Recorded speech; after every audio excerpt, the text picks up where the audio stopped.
আজ নিয়ে এসেছিল বাজার থেকে বড় বড় গলদা চিংড়ি 16 পিস। চিংড়ি মাছ হয়েছিল 2 কিলো 400। তো এখানে কেটে ধুয়ে নিয়েছি, হাফ আমি রেখে দিয়েছি, হাফ নিয়ে নিয়েছি। একটু লবণ মাখিয়ে আমি ভেজে নেব।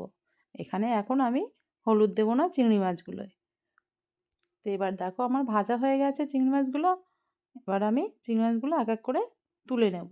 আর আজ আমি রান্না করছি দই চিংড়ি।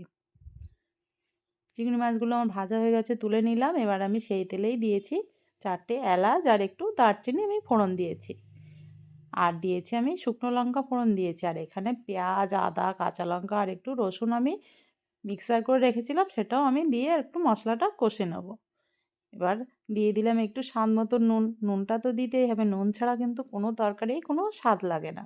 দিয়ে দিলাম বেসিক মশলা, ধনে গুঁড়ো, জিরে গুঁড়ো আর একটু মরিচের গুঁড়ো।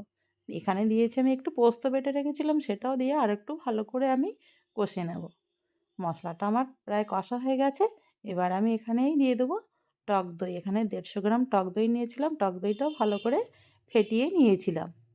আর টক দইটা দেওয়ার সময় কিন্তু লো ফ্লেমেই মশলাটা কষাতে হবে, নাহলে টক দইটা ফেটে যাওয়ার চান্স থাকে।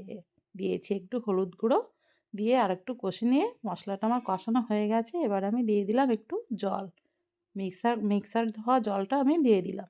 ঝোলটা ফুটে গেছে। এবার আমি চিংড়ি মাছগুলো দিয়ে 5 থেকে 7 মিনিট একটু রান্না করে নিলেই আমার রেডি হয়ে যাবে দই চিংড়ি। রেসিপিটা কেমন হলো জানিও কিন্তু বন্ধুরা। আর আমার ভিডিওটা যদি ভালো লেগে থাকে অবশ্যই একটা লাইক করে দিও। আর নামানোর আগে তো একটু মিষ্টি দিয়ে দিলাম। খেতে কিন্তু দারুণ হয়েছিল, তোমরা কিন্তু একবার ট্রাই করো এভাবে।